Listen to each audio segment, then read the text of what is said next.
नमस्कार. नमस्कार. मी 24 तासच्या 10वी पुढे काय या चर्चासत्रातील तिसऱ्या भागात विज्ञान शाखेतील अर्थात सायन्स फॅकल्टीतील करिअरच्या वाटा या विषयावर चर्चा करण्यासाठी आज सौरभ भादुरिया सर आपण उपस्थित आहात. मी 24 तासच्या स्टुडिओत आपले हार्दिक स्वागत. धन्यवाद. सर, विज्ञान शाखेकडे जाणाऱ्या विद्यार्थ्यांना आपण काय मार्गदर्शन कराल? सबसे पहले तो साइंस जो फील्ड है उसमें सबसे ज़्यादा करियर ऑप्शंस अवेलेबल है. जैसा कि आपने पूछा कि साइंस किस तरीके से बाकी फील्ड्स से बेटर है. साइंस का जो स्टूडेंट होता है अगर वो आगे चलकर कॉमर्स या आर्ट्स के तरफ जाना चाहे तो डेफिनेटली वो ऐसा कर सकता है. पर कॉमर्स और आर्ट्स के स्टूडेंट्स अगर आगे चलकर डिसाइड करें कि वो साइंस के किसी फील्ड में आना चाहते हैं तो ऐसा बिल्कुल भी पॉसिबल नहीं है. अब सबसे पहले हम स्टार्ट करेंगे जो 10th पास्ट स्टूडेंट्स हैं उनके लिए. जो पहला कोर्स है, अगर टाइम बाउंड आपका प्रॉब्लम है, जैसे कि आप 2 या 3 साल में किसी फाइनेंशियल रीज़न के वजह से आपको आगे चलकर काम करना है, तो आप ITI या डिप्लोमा ऐसे कोर्सेज की तरफ जा सकते हैं. ये टेक्निकल कोर्सेज होते हैं. इसमें आप इलेक्ट्रिकल, मैकेनिकल, रेफ्रिजरेशन, आजकल मोटर मैकेनिक, मोबाइल रिपेयरिंग, इसमें आप दूसरे के लिए भी काम कर सकते हैं. काम सीख जाने के बाद आप खुद का भी काम शुरुआत कर सकते हैं. तो ये एक तरह से सेल्फ एम्प्लॉयमेंट जनरेशन के लिए बहुत अच्छे टूल्स हैं. डिप्लोमा बहुत ही अच्छा फील्ड है अगर आप खुद का मैन्युफैक्चरिंग शुरू करना चाहते हैं, अगर आप गवर्नमेंट में कॉन्ट्रैक्ट्स लेना चाहते हैं, या फिर अगर आप इंडस्ट्रीज़ को ज्वाइन करना चाहते हैं. तो ITI एंड डिप्लोमा ये 2 ऑप्शंस उन बच्चे लोगों के लिए हैं जो किसी फाइनेंशियल रीज़न के वजह से जल्द से जल्द कमाना चाहते हैं या काम पे लगना चाहते हैं. सर, विज्ञान शाखा अर्थात सायन्स फॅकल्टी घेण्याच्या मागचं प्रयोजन एकतर मेडिकल किंवा इंजिनिअरिंग. तर आमच्या पालक प्रेक्षकांना मेडिकल आणि इंजिनिअरिंगमधील करिअरच्या वाटा याविषयी आपण मार्गदर्शन करावे. सर, जैसा आपने कहा इंजीनियरिंग मेडिकल में जाने का प्रोसीजर क्या है या किस तरीके से ये फील्ड्स में हम जा सकते हैं, तो हमको 11th standard 12th standard science लेना है.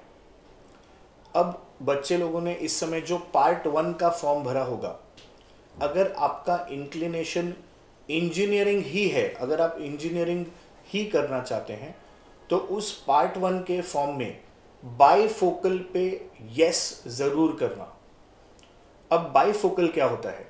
बाईफोकल या vocational courses computer science, electronics जैसे सब्जेक्ट्स हैं जो कि बहुत ज़्यादा स्कोरिंग सब्जेक्ट्स हैं. अगर हमको इंजीनियरिंग पढ़ना है तो ये सब्जेक्ट्स को लेकर हमको एडवांटेज होता है. 12th साइंस के बाद 2 टाइप की एंट्रेंस एग्ज़ाम होती है. एक स्टेट लेवल एंट्रेंस एग्ज़ाम जिसका नाम है MHT-CET और दूसरी होती है नेशनल लेवल एंट्रेंस एग्ज़ाम जिसका नाम है JEE मेंस. तो इंजीनियरिंग फील्ड में जाने के लिए बच्चे को 11th स्टैंडर्ड से ही एंट्रेंस की तैयारी में लग जाना चाहिए. JEE मेंस जो है वो CBSE पैटर्न जिसको हम NCERT बुक से पढ़ते हैं, और जो MHT-CET है वो हमारे स्टेट बोर्ड की जो बुक्स है उससे तैयारी की जाती है. ये दोनों ही MCQ टाइप एग्ज़ाम्स है, यानी कि इसमें आपको क्वेश्चन पूछा जाएगा, उसके साथ 4 ऑप्शंस दिए जाएंगे. उन 4 ऑप्शंस में से हमको करेक्ट आंसर चूज़ करना है. तो इंजीनियरिंग की जो परीक्षा है वो 12th स्टैंडर्ड के मार्क्स पे डिपेंडेंट नहीं है. 12th स्टैंडर्ड का एक एलिजिबिलिटी क्राइटेरिया है कि फिज़िक्स, केमिस्ट्री, मैथ्स ये 3 सब्जेक्ट में मिला के आपको 50% होना ही चाहिए. जनरली यहाँ पर गलती क्या हो जाती है कि बच्चे एंट्रेंस की तैयारी 11th स्टैंडर्ड से शुरू नहीं करते. मोस्ट ऑफ द स्टूडेंट्स ये तैयारी 12th के एग्ज़ाम के बाद या 12th स्टैंडर्ड में आके करते हैं, जिस वजह से उनको एंट्रेंस भारी पड़ने लगता है या वो डिफ़िकल्ट लगने लगता है। तो engineering one of the most sought after courses है। यहाँ पे महाराष्ट्र में हमारे पास हर रीजन में बहुत ही अच्छे अच्छे इंजीनियरिंग कॉलेजेस हैं, जहाँ पे पढ़ के बच्चे विदेशों में जाके काम कर सकते हैं। जब आप इंजीनियरिंग चूज़ करें तो डेफिनेटली ये जानकारी रखें कि आपको एक कौन से फील्ड में इंटरेस्ट है। Computers, electronics, mechanical, electrical, civil engineering, instrumentation, आजकल एक नया टाइप का इंजीनियरिंग आया है जिसका नाम है मैकाट्रॉनिक्स। वो मैकेनिकल इंजीनियरिंग और इलेक्ट्रॉनिक्स इंजीनियरिंग का कॉम्बिनेशन है। तो ये भी आजकल एक बहुत अच्छा ऑप्शन डेवलप हुआ है। तो इंजीनियरिंग फील्ड में जाने के लिए please remember 2 entrance exam, MHT CET state level के लिए एंड JEE मेंस एग्ज़ाम जो नेशनल लेवल की एग्ज़ाम रही। जो आपका सेकेंड पार्ट था क्वेश्चन का सर, मेडिकल इंडिया में डॉक्टर को भगवान के स्वरूप में माना जाता है। इंडिया एज अ कंट्री इतना लार्ज पॉपुलेशन है और नंबर ऑफ डॉक्टर्स हमारे पास बहुत कम है। तो मेडिकल अपने आप में एक बहुत अच्छा फील्ड है, एक बहुत नोबल प्रोफेशन है। उसके थ्रू पैसा कमाना एक ज़रिया हो गया, बट अगर आप चाहते हैं तो आप समाज सेवा भी उसके थ्रू कर सकते हैं। अब मेडिकल में जाने के लिए जो एंट्रेंस एग्ज़ाम हमको 12th स्टैंडर्ड के बाद देनी पड़ती है उसका नाम है NEET, NEET, national entrance eligibility test. ये जो एग्ज़ाम है ये एग्ज़ाम CBSE पैटर्न यानी कि NCERT बुक से पढ़ाई करना पड़ता है।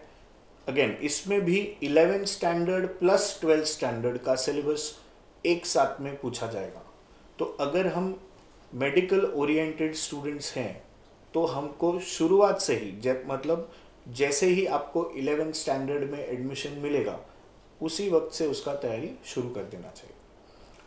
अब इसका इंजीनियरिंग से फ़र्क क्या है? इंजीनियरिंग में जो हमने कहा था बाइफोकल ऑप्ट करना चाहिए, उसी तरीके से मेडिकल के लिए biology is my most important subject. तो फिज़िक्स, केमिस्ट्री, बायोलॉजी ये मेरे लिए बहुत इम्पॉर्टेंट हो जाता है। मैथ्स ऑप्शनल है, आप रखना चाहें रख सकते हैं। अगर आप मैथ्स को अवॉइड करना चाहें तो आप मैथ्स को अवॉइड भी कर सकते हैं। अब जब हम बोलते हैं मेडिकल तो जनरली हमारे मन में आता है MBBS, पर MBBS के अलावा हमारे पास BDS जिसको डेंटिस्ट्री बोलते हैं, BAMS जो आयुर्वेदिक है, BHMS जो होम्योपैथी है, BPTH जो फिजियोथेरेपी है, उसके अलावा यूनानी BUMS यूनानी कोर्सेज भी होता है। बट उसका कंडीशन ये है कि उसके लिए आपको उर्दू आना बहुत ज़रूरी है, या शायद 10th तक आपको उर्दू का पढ़ाई आपका होना चाहिए। इसके अलावा बहुत सारे पैरामेडिकल कोर्सेज भी होते हैं, जैसे कि आपके एक्सरेज या ब्लड टेस्टिंग से रिलेटेड वगैरह। तो मेडिकल फील्ड अपने आप में बहुत बड़ा फील्ड है। इसमें स्पीच थेरेपी, ऑक्यूपेशनल थेरेपी जैसे भी कोर्सेज हैं। सो नीट या मेडिकल का मतलब सिर्फ MBBS ही नहीं होता है, उसमें नेचुरोपैथी, योगा, ये सब कुछ इंक्लूड होता है। तो अगर आपका इंक्लिनेशन बायो की तरफ ज़्यादा है तो डेफिनेटली आपको नीट एंट्रन्स एक्झाम देना चाहिए। सर, आपल्या मार्गदर्शनामुळे आपले बरेच विद्यार्थी डॉक्टर, इंजिनियर झाले आहेत, परंतु सायन्स फॅकल्टीमध्ये डॉक्टर, इंजिनियर या व्यतिरिक्त काही करिअरच्या संधी आहेत का? मी 24 तासच्या प्रेक्षकांना आपण याविषयी माहिती द्याल? सर, सबसे पहले तो आपके पूरे मी 24 तास के टीम को एक बहुत बहुत बड़ा थैंक यू। जिस तरह से आप लोगों ने ये कार्यक्रम किया है, चीफ एडिटर मैम संगीता गोले मैम जो है, प्लस जो आपका एंटायर टीम है, वो इस इंफॉर्मेशन को जिस तरीके से रूट लेवल पे गांव-गांव फैला रहा है, ये बहुत बहुत बड़ी बात है, क्योंकि आज के टाइम में सबसे बड़ा प्रॉब्लम ही ये है कि फ्लो ऑफ इंफॉर्मेशन नहीं है। मेडिकल और इंजीनियरिंग के अलावा साइंस में अनगिनत ऑप्शंस हैं हमारे पास। To name a few, pharmacy, जिन बच्चों को बायोलॉजी पसंद है बट उनको मेडिकल नहीं जाना है, या शायद उस लेवल का वो एफर्ट नहीं डाल सकते, उनको उस पर इंक्लिनेशन नहीं है, तो वो फार्मेसी में जा सकते हैं। एग्रीकल्चर, जब हम ये प्रोग्राम गांव के बच्चों के लिए कर रहे हैं या ग्रामीण भाग के लिए कर रहे हैं, एग्रीकल्चर, हॉर्टिकल्चर, ये बहुत ही बढ़िया फील्ड्स है। अगर आप इसमें आगे पढ़ाई करते हैं तो बहुत अच्छा स्कोप है। गेम डिज़ाइनिंग, आजकल बच्चों को मोबाइल पे गेम खेलने का बहुत शौक है, तो उसमें भी आप करियर कर सकते हो। गेम डिज़ाइनिंग एक बहुत नया ऑप्शन है, बहुत इंटरेस्टिंग ऑप्शन है। एनिमेशन, कंप्यूटर ग्राफिक्स, ये साइंस लेके अगेन बहुत अच्छा ऑप्शन है। आर्किटेक्चर, तो आर्किटेक्चर ऐसा फील्ड है, पीसीएम का रिक्वायरमेंट है, फिजिक्स केमिस्ट्री मैथ्स, वो इंजीनियरिंग के पैरेलल चलता है, ये भी एक बहुत अच्छा फील्ड है।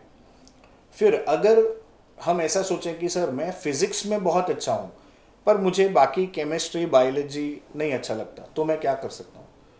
मैं साइंटिस्ट बन सकता हूँ, मैं बीएससी कर सकता हूँ, मैं एमएससी कर सकता हूँ, मैं कंप्यूटर्स में जा सकता हूँ, मैं केमिस्ट्री अगर पढ़ना चाहता हूँ तो कॉस्मेटिक्स बनेगा, साबुन बनेगा, परफ्यूम बनेगा, लिपस्टिक बनेगा, जितना भी आप केमिकल्स के बारे में सोच सकते हो, पेंट्स है, तेल है, ये सब कुछ केमिस्ट्री है। आपको बायोलॉजी में इंटरेस्ट है, आपको बायोलॉजी में प्लांट्स में इंटरेस्ट है, आपको बायोलॉजी में एनिमल्स में इंटरेस्ट है, डिपेंडिंग ऑन दैट आप अपना करियर चूज कर सकते हो। आपको मैथ्स में इंटरेस्ट है तो एक बहुत अच्छा फील्ड है एक्चुरियल साइंसेस। वैसे तो एक्चुरियल्स आप कॉमर्स या आर्ट्स से भी कर सकते हैं, बट एक्चुरियल्स में जनरली जो बच्चे अच्छा मार्क्स लाते हैं या उसके पेपर्स को क्वालिफाई कर पाते हैं, उनका मैथ्स और स्टैट्स, मैथमेटिक्स एंड स्टेटिस्टिक्स, ये दो सब्जेक्ट पे पकड़ बहुत स्ट्रांग होना चाहिए। तो साइंस में इंजीनियरिंग, मेडिकल छोड़ के, एज वी सेड, अभी इतना सारा जो हमने नाम लिया, इसमें और एडिशन कर देते हैं हम, printing technology, designing, product designing. देखिए कोई भी चीज आप खरीदते हो, पेन ले लो, सुई ले लो, मोबाइल ले लो, हर चीज का डिजाइन बनता है। जितने भी हम पैकेज्ड फूड खाते हैं, तो पैकेज्ड फूड जब हम खाते हैं तो उसके ऊपर प्रिंटिंग होता ही होता है। अब पैकेज्ड फूड पे जब हम आ गए तो फूड टेक्नोलॉजी, जो भी हम खाते हैं वो दुकानों में रखा रहता है, वो हफ्ता भर, 10 दिन, 15 दिन खराब नहीं होता। ये कैसे हो सकता है? This is done with the help of food technology. तो जब हम साइंस ऑप्ट करते हैं, अगर आप खुले मन से अपने सब्जेक्ट को पहचान पाते हैं कि कौन से सब्जेक्ट में आपको इंटरेस्ट है, तो उसके आगे बहुत सारे फील्ड्स ओपन हैं। अब जैसे लोगों को लगता है साइंटिस्ट बनना बहुत डिफिकल्ट है, साइंटिस्ट बनना डिफिकल्ट नहीं है, इट इज टाइम कंज्यूमिंग। आप बीएससी कीजिए, आप एमएससी कीजिए, आप एंट्रेंस एग्जाम्स लिखिए, तो आपको बीएआरसी, टीआईएफआर, इसरो, डीआरडीओ, ये सब जो नेशनल लेवल के इंस्टीट्यूट्स है, बहुत बड़े गवर्नमेंट ऑर्गेनाइजेशंस है, यहाँ पे आपको एंट्री मिल सकता है। बट बेसिकली हमको ये सब चीज़ के बारे में जानकारी नहीं होता है, इसलिए हमको ऐसा लगता है कि जो हमारा साइंस का फील्ड है वो इंजीनियरिंग और मेडिकल तक ही लिमिटेड है, बट ऐसा बिलकुल भी नाही आहे। सर, मी 24 तासच्या विद्यार्थी आणि पालकांना आपण विज्ञान शाखेविषयी काय संदेश द्याल? इस समय जो स्टैंडर्ड 10th पास स्टूडेंट्स हैं, उनको सबसे पहले ये मन बनाना है कि मुझे साइंस लेना है कि नहीं लेना है। अगर मैं साइंस ले रहा हूँ और इंजीनियरिंग कर रहा हूँ तो मुझे बाईफोकल के लिए ट्राई करना है। अगर मैं इस समय कंफ्यूज्ड हूँ, मुझे अभी क्लैरिटी नहीं है कि मैं इंजीनियरिंग जाऊँगा कि फार्मेसी करूँगा कि मेडिकल करूँगा, तो आप मैथ्स और बायोलॉजी दोनों ऑप्शंस लीजिए एंड विद टाइम जैसा टाइम निकलेगा आपको आपका चॉइस ऑफ सब्जेक्ट समझ में आएगा, उसके हिसाब से आप डिसाइड कीजिए। जो स्टैंडर्ड 12th पास्ट स्टूडेंट्स हैं, अगर आप नीट ओरिएंटेड हैं, अगर आप मेडिकल ओरिएंटेड हैं, आपको लग रहा है कि आपका स्कोर आपके मनपसंद वैल्यू नहीं आई है, तो एक बार फिर से ट्राई कीजिए, नीट को रिपीट कीजिए। इंजीनियरिंग स्टूडेंट्स का अभी जो एडमिशन प्रोसेस है वो शुरू होगा, तो आप अपने जो डॉक्यूमेंट्स है वो सारे अपडेट कर लीजिए। सोच समझ के आपका लिस्ट ऑफ कॉलेजेस चूज कीजिए, बिकॉज आफ्टर 12th ये आपके करिअर का सवाल है। सो ये पॉइंट्स पे आपको ध्यान देना चाहिए। सर, आपण आमच्या विनंतीला मान देऊन आमच्या स्टुडिओत आलात। मी 24 तासच्या विद्यार्थ्यांना आणि पालकांना सखोल मार्गदर्शन केलं, त्याबद्दल मी 24 तासच्या वतीने आपले हार्दिक आभार। धन्यवाद। मित्रांनो, मी 24 तासच्या 10वी-12वीनंतर पुढे काय या कार्यक्रमातील 3 भागात आपण जाणून घेतले आर्ट्स, कॉमर्स आणि सायन्समधील करिअरच्या वाटा। यातील प्रत्येक क्षेत्राविषयी सखोल माहिती घेऊ विस्ताराने। तोपर्यंत मी रजा घेतो। आपला लाडका होस्ट जगदीश संसारे। मी 24 तास, मुंबई, महाराष्ट्र।